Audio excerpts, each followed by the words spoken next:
Hi everyone, thank you for joining us today. I'm Gabby, South Pole's Marketing and Communications Specialist for APAC, and I'll be behind the scenes moderating this webinar. While we wait for everyone to join us, I'll just go through some quick housekeeping for you all. So as attendees, you're all on mute at the moment, and if you have a question or comment, please submit it through the question box on your control panel. If you experience any technical difficulties, please just let us know and we'll do our best to support you in resolving those quickly.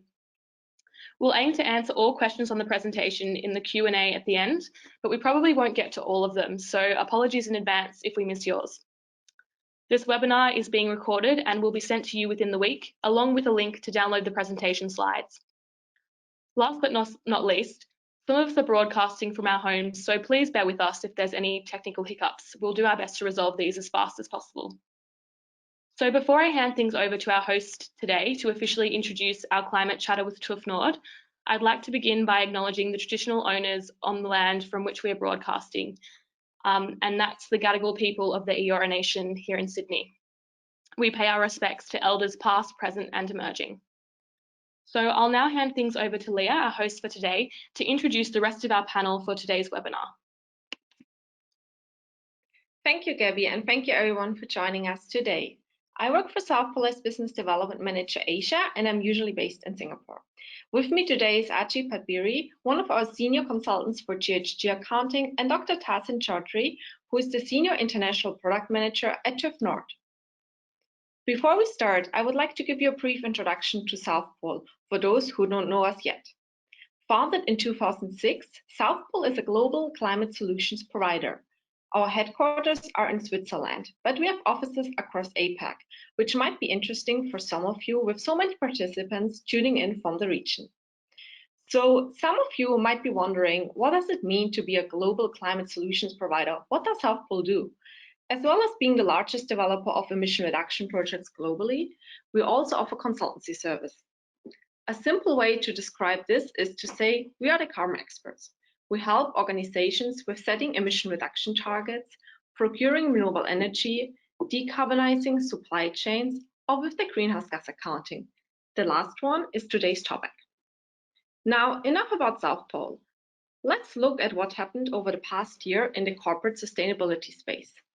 In 2019, we saw more and more companies taking climate action by reporting to CDP, setting science-based targets, or making a carbon neutral pledge. This number grew even more as we entered 2020, the decade of action. All these commitments have one thing in common. To achieve them, businesses need to have a solid GHG accounting in place. Without an understanding of its carbon footprint, a company cannot make a credible commitment to reduce their emissions and achieve such goals. I'm now handing over to my colleague Ajit, who will introduce you further to the topic and the importance of GHG accounting. The stage is yours, Ajit. So good evening from Sydney, everyone. My name is Ajit Padbidri. I'm a senior consultant in corporate sustainability at South Pole. As Leah said, I'm specialized in greenhouse gas accounting. And I'm here today to speak to you about the basics of carbon footprinting, from the goals of carbon footprinting to the processes and application of carbon footprinting. Firstly, I'd like to quickly cover where carbon footprinting or greenhouse gas accounting takes place in what we at South Pole call the climate journey. So as you can see, carbon footprinting is only the first step in a series of many that industries or corporations can take to ultimately become leaders in addressing climate change in their business activities. I'd like to begin by understanding the background to carbon footprinting by identifying one of the most commonly employed international standards, the Greenhouse Gas Protocol, which is the most widely used greenhouse gas accounting tool for understanding, quantifying, and managing emissions. There are numerous types of standards under the Greenhouse Gas Protocol made for the three types of greenhouse gas accounting. And these three types of greenhouse gas accounting will be discussed further in this presentation. The Greenhouse Gas Protocol establishes 5 key principles in the greenhouse gas accounting practice, including relevance, completeness, consistency, transparency, and accuracy. In reporting carbon footprints, the Greenhouse Gas Protocol prescribes 3 primary reporting categories for emissions. So Scope 1 emissions focus on the direct greenhouse gas emissions that occur from sources that are owned or controlled by the company. For example, these may be emissions from combustion in owned or controlled boilers, furnaces, It could be from vehicles that a company owns. It could also be from emissions that are from chemical production in owned or controlled process equipment. Scope 2 emissions account for the greenhouse gas emissions from the generation of purchased electricity, which is consumed by the company. So in this case, purchased electricity is defined as electricity that is purchased or otherwise brought into the organizational boundary of the company. And Scope 2 emissions physically occur at the facility where the electricity is generated. Scope 3 is a reporting category that allows for the treatment of all other indirect emissions aside from Scope 2. So Scope 3 emissions are a consequence of the activities of the company, but occur from sources not owned or controlled by the company. Now, while it's primarily considered an optional scope as a reporting category under the Greenhouse Gas Protocol, best practice greenhouse gas accounting usually includes some of the material categories under Scope 3 as a minimum. These may include things such as business travel, waste, and the extraction and production of purchased materials. So further to the reporting categories, there are three primary types of greenhouse gas accounting. And the first and most common type of greenhouse gas accounting is for entities, which focuses upon the emissions across an organization's operations. So this refers to the calculation of emissions which have already occurred. And the process for entity GHG accounting involves calculating emissions occurred for a base year, then comparing future annual calculations against it to identify how emissions have changed over time. The second type of greenhouse gas accounting undertaken is for projects. So this is where emissions avoided by a project are quantified. This involves the estimation of avoided emissions against a baseline comparison through a what-if scenario. So just to give you an example, if you have a construction of a road and you understand the baseline emissions, you may want to identify a what-if scenario as, what if we change the design to minimize material consumption? This will give you an indication of the avoided emissions through your project. Finally, the third type of greenhouse gas accounting are for products. So many of you may have heard of what are known as life cycle assessments or LCAs, which combine all the data from past and future emissions across all phases of an individual product or service. So these emissions are then compared with the base year, much like the entity greenhouse gas accounting.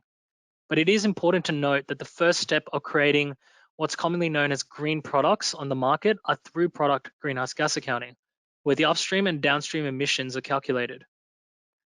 As I move on to the next slide, you may notice a poll being conducted.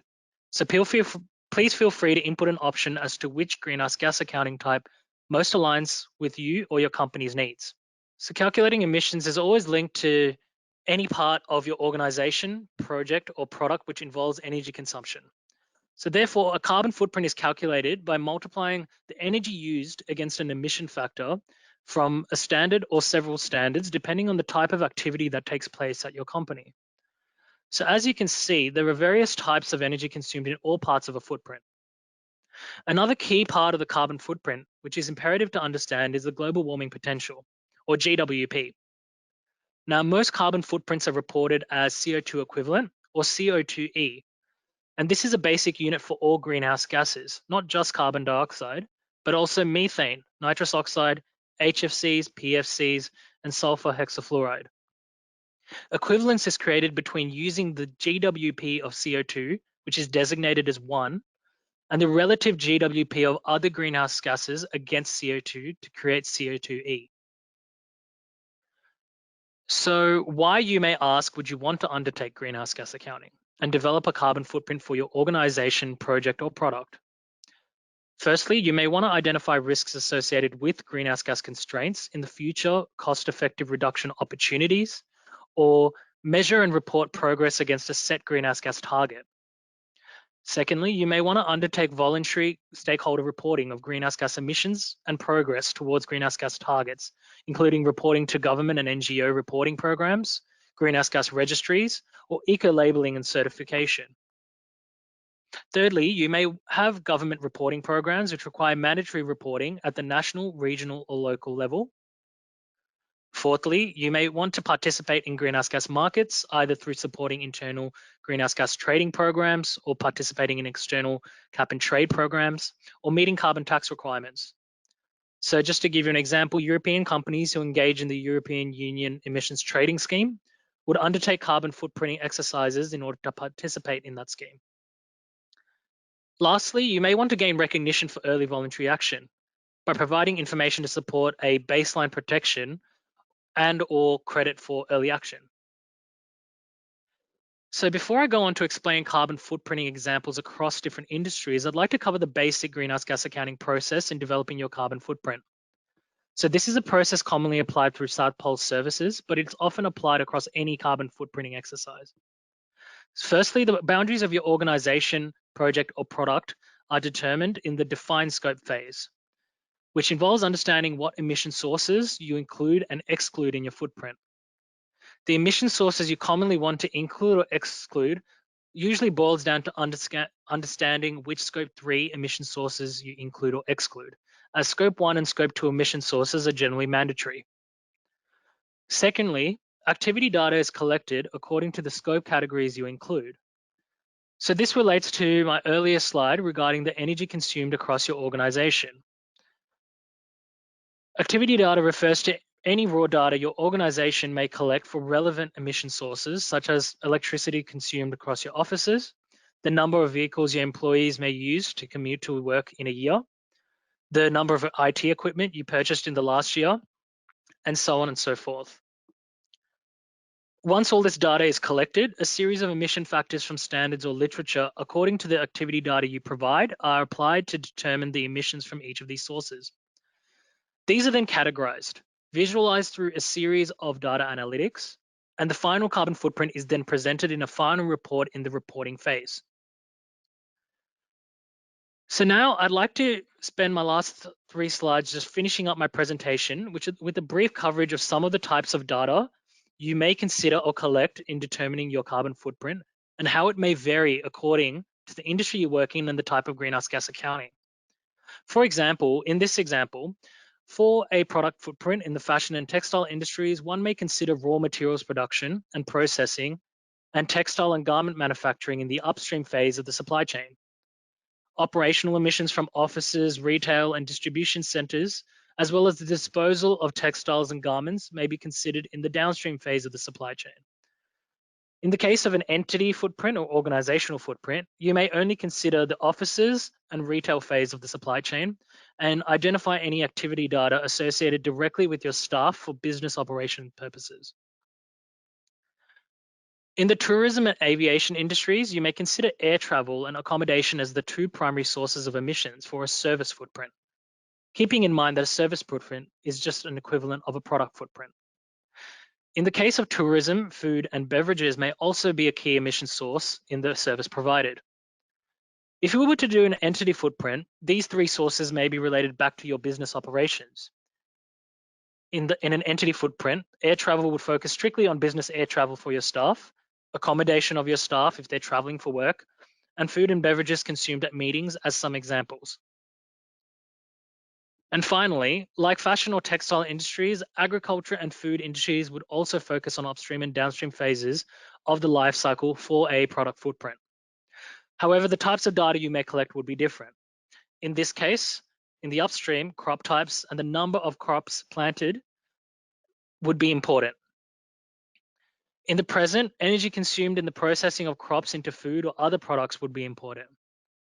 And in the downstream, the distribution and disposal of these final products would be considered important. So I'd like to finish my presentation here and pass it on to Dr. Tahsin Choudhury from TUV, who will talk about the verification of GHG inventories. Thank you. Ajit, thank you very much for a very interesting presentation and a very good introduction to the calculation of carbon footprints.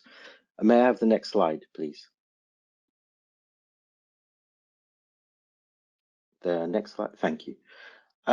Ladies and gentlemen, good afternoon and welcome to the second part of this presentation, which will cover the verification of carbon footprints. So during my presentation, I briefly intend to cover the following topics. So just give you a little bit of background to TUV Nord in case you haven't heard of us before. I then just want to briefly touch on the assurance process. So what is assurance and what process do we follow? And also, why would you go for assurance? I think Ajit has made it very clear as to why you would calculate your carbon footprint. But what I would like to do is just talk about the motivations for assurance. And then I've put together 4 very brief case studies. These are based on real clients and audits which I've personally carried out, just to really illustrate the benefits of going through an audit. And then finally, we'll wrap up with some conclusions. Next slide, please.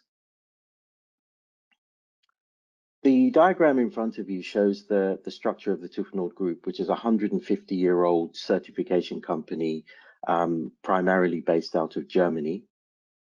In front of you can see the different business verticals that we operate in.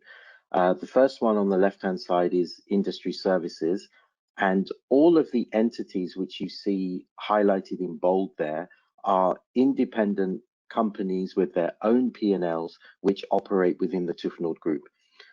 Bottom left-hand corner, you see TÜV Nord CERT.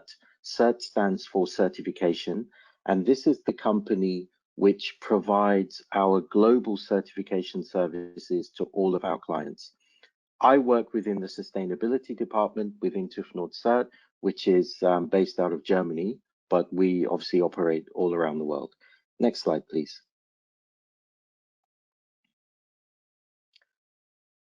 We currently have subsidiaries in more than 70 countries around the world, and we cover all of Southeast Asia. The hub for our sustainability services in Southeast Asia is based out of Indonesia. The hot topics which we're currently covering, obviously carbon footprint verifications. We also cover the sustainability report assurance, which is becoming increasingly important, verifications under the EU Fuel Quality Directive, and increasingly we're finding a large number of clients coming to us who have to report under CORSIA, which is specifically aimed at the airline industry. Next slide, please. So the diagram in front of you illustrates the verification. What is verification? So it's a systematic, independent, and documented process for the evaluation of a greenhouse gas assertion. A greenhouse gas assertion is a statement which the company makes in which they specify what their greenhouse gases are according to the various scopes.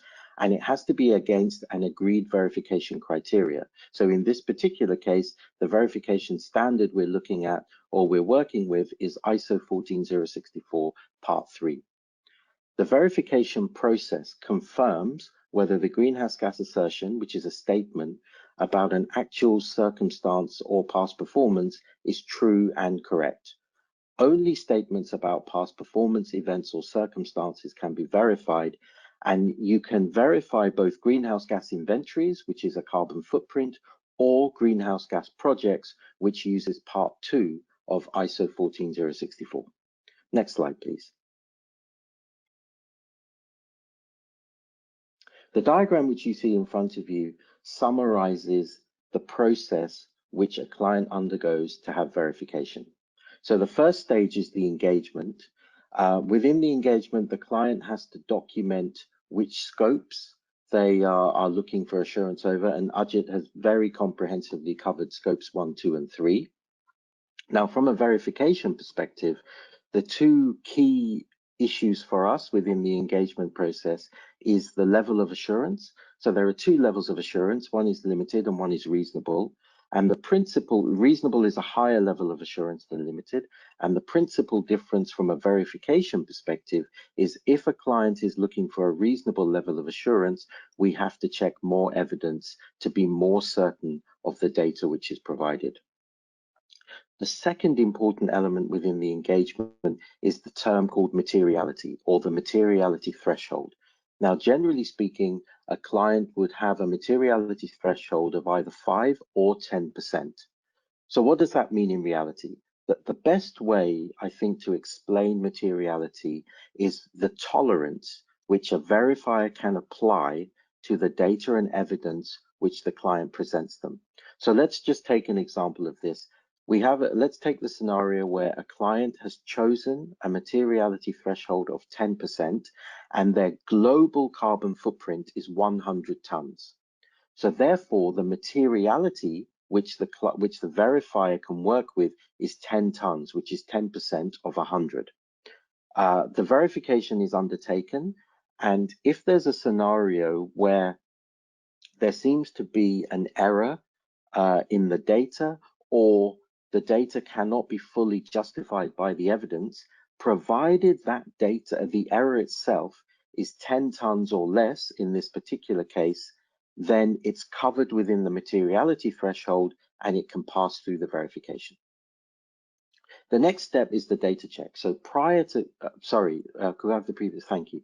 The next step is the data check. So prior to actually going on site, the client will send all of the data across to the verifiers, and they will look at all of the data, whether it be in an Excel spreadsheet or a piece of software, and they're looking for anomalies. So does anything really stand out within the data itself? The other reason we use the data is to produce the audit plan. And the purpose of the audit plan is really twofold. The first purpose is to give the client a chronology for the day. So what is happening at particular times of the day or during the audit itself. And the reason we do that is because we fully appreciate that within client teams, there are various members from different departments that have to take part in the audit. So rather than have the entire audit team from the client side sitting there for 1 or 2 days or 3 days, depending on the length of the audit, we realize their time is very valuable. And so we will say at a particular time, we're looking at these emission sources, and therefore please bring in the following colleagues. The other reason the data is sent to us in advance is so that we can send within the audit plan, the client, a list of the evidence which we need to check for the various emission sources, and also the quantity of that evidence. We then move on to stage 3, which is the site visit itself. And the primary purpose of the site visit is to substantiate with evidence, verifiable evidence, the actual data which the client has sent us for the various emission sources. At the end of the site visit, there is a closing meeting, as there is with all ISO audits. And during the closing meeting, we verbally give the clients the findings that we found and also any opportunities for improvement. This is then followed up with a formal audit report. After the audit's been completed and the clients receive the audit report, we work with the client to close all of the findings. Stage 5 is the report writing. So we have to produce a fairly comprehensive report, and the key elements within the report is some background to the client itself, all of the findings which we raised during the audit and the justification for closing those findings, and obviously the draft greenhouse gas emissions according to the various scopes. Now, before we can send anything out to the client, the documents we produce have to go through technical review, and this has to be carried out by someone who is not part of the audit team. So we send our technical review people the draft report, the final data, whether that be in and calculations, whether that be in Excel or software, the audit notes, the attendance sheets, and any other documents which we use during the audit.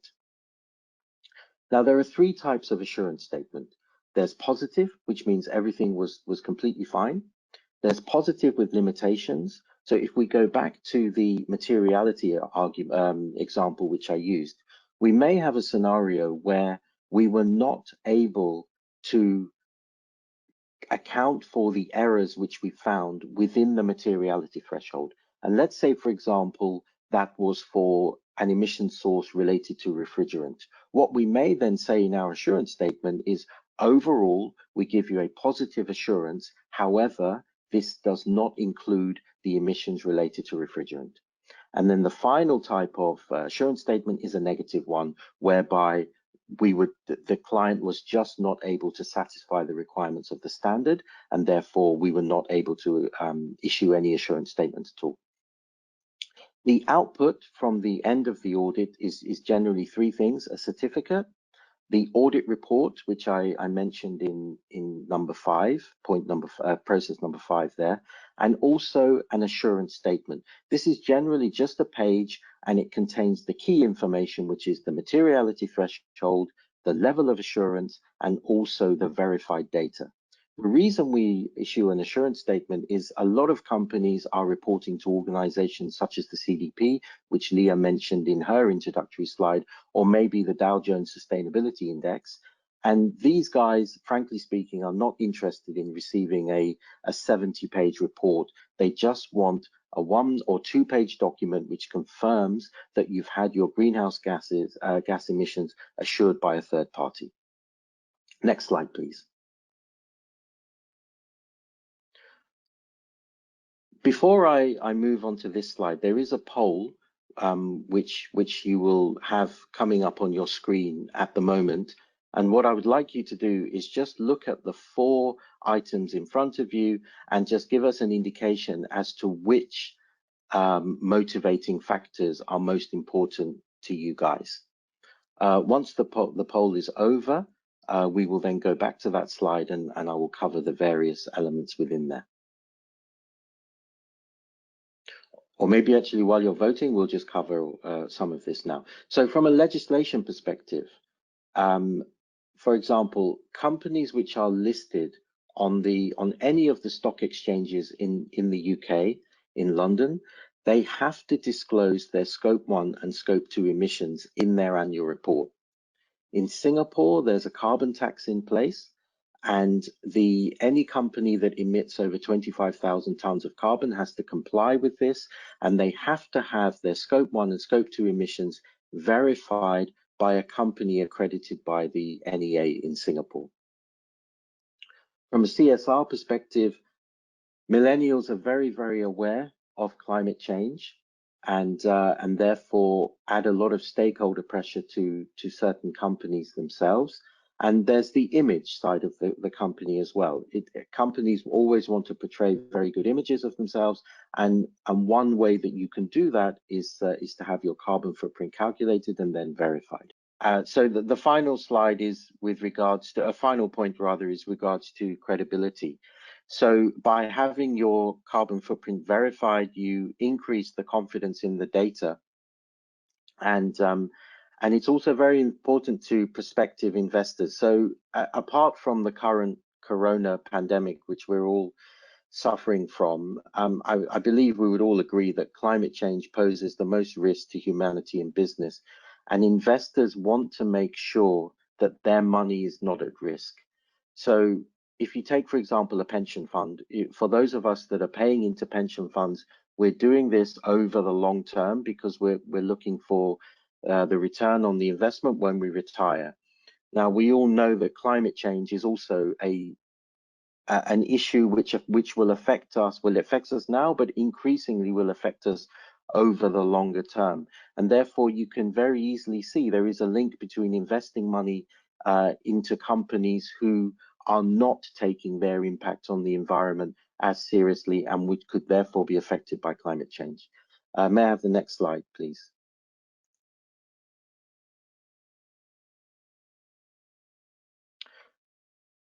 In front of you, you can see some headlines which are taken from very well-known newspapers, admittedly all based out of the UK. I'm not going to go through each of these headlines. Please take a look yourself. But I think the overriding conclusion from all of this is, if you do not have your carbon footprint verified, there are certain risks that you may face.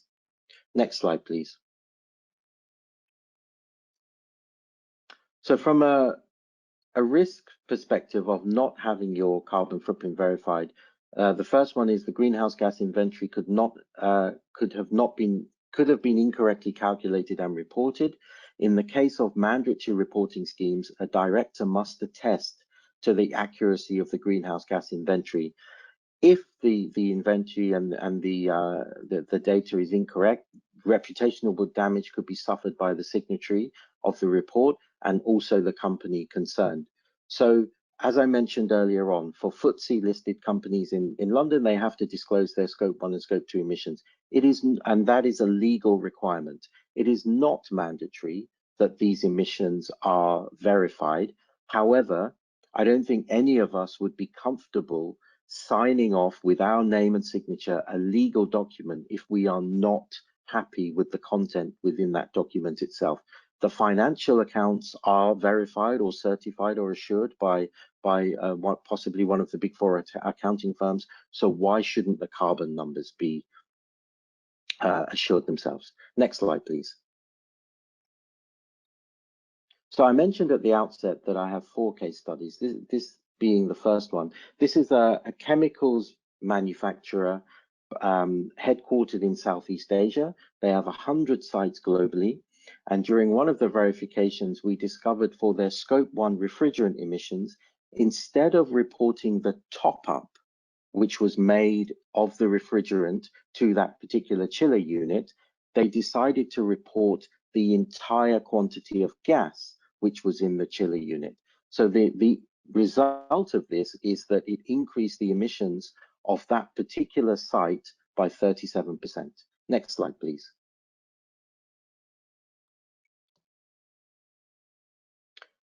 A European logistics company has a very complex company structure with various divisions. In the data that they sent us prior to the audit, they said that they used 2 million litres of diesel and 4,000 litres of petrol. When we actually went on site and looked at the evidence, we discovered it was actually 5 million litres of diesel and 19,500 litres of petrol. So the outcome here is there seems to be quite poor financial controlling going on at that particular company. And more importantly, from what we are trying to do, they hugely underreported the greenhouse gas emissions. Next slide, please. A UK-based industrial equipment manufacturer, 40 sites around the world. In this particular year, the company chose one of the sites in France, which had been established for the past 3 years.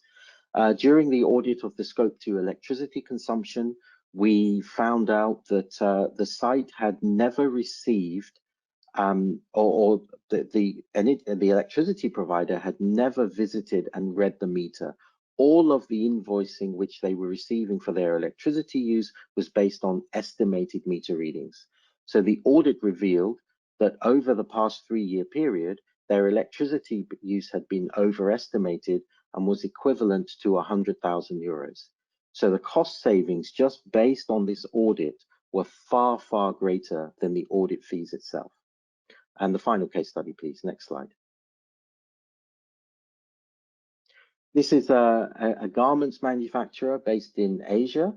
They have 55 sites globally, and due to frequent power cuts in the country where they're primarily based and the process use, they have a lot of diesel which they use. So the invoices showed that they purchased 180,000 litres in that particular monitoring period, that particular year. The log sheets which I looked at showed 118,000 litres were used, and the storage tank at the end of the year had 30,000 litres in there. So the question is, where is the remaining 32,000 litres? This would never have become apparent if we wouldn't have done the audit. Next slide, please. So just to wrap things up, TÜV Nord has a gulf of experience in the carbon and energy space, present in over 70 countries around the world, have a lot of experience in both corporate and what's increasingly becoming important is product carbon footprints, the verifications of those for a large number of organizations across various sectors. I've given you an overview of why assurance of your carbon footprint should be a key consideration, explained the roles and responsibilities. I've also gone through the assurance process, and finally, auditing and providing third-party assurance has many benefits. These could be to convey certain key messages about your company to stakeholders, and also to identify savings in greenhouse gas emissions, which ultimately results in cost and efficiency savings. So thank you very much for listening. I hope you found the presentation useful. My apologies for the IT issues, which I seem to have suffered. If you have any questions, please feel free to ask now, or contact myself. You've got contact details on the screen there, or also one of my colleagues, Eva, who's based in Jakarta. I have another colleague, Ellis, who's based in Jakarta, and on the next slide, you can reach her via the web link, which you'll see.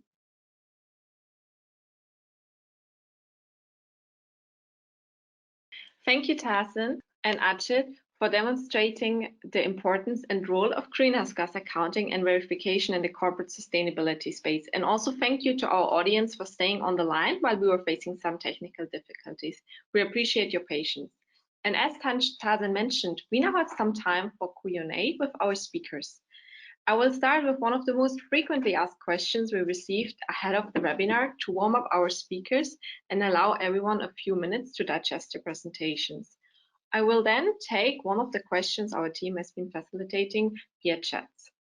So, Tahsin, may I ask, how long does the verification process take? Leah, that's a very, very good question. I guess the simple answer is it depends on the complexity of the company and also the scopes. So generally speaking, if a company would like to go for scope 3 verification, it will take considerably longer than just looking at scope 1 and scope 2.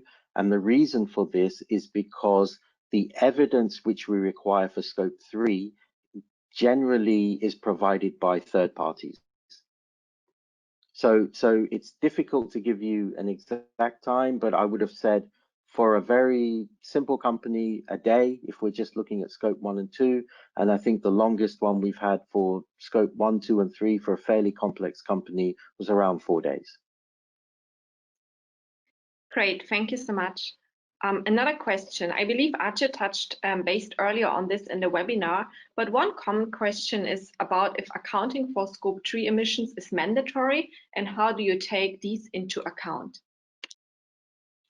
So scope 3 at the moment is not mandatory at all. So the CDP and the DGSI, who a lot of companies will report to, they do not require scope 3 emissions to be verified. But as I mentioned, the scope 3 is somewhat complicated because, as I said, you really are depending on third parties to provide the evidence for that. So for example, if you take logistics, which would be a scope 3 emission source, if you're using big logistics partners like DHL or UPS or somebody like this, they will very likely have the kind of evidence that we would need. However, if you're using one person who just owns a van and he or she just does this on a freelance kind of basis, it might be difficult to obtain evidence from them. Great, thank you, Tahsin. And one question that came in earlier today for Ajit, how is data collected and who from? Who will be the one who support you with the data collection?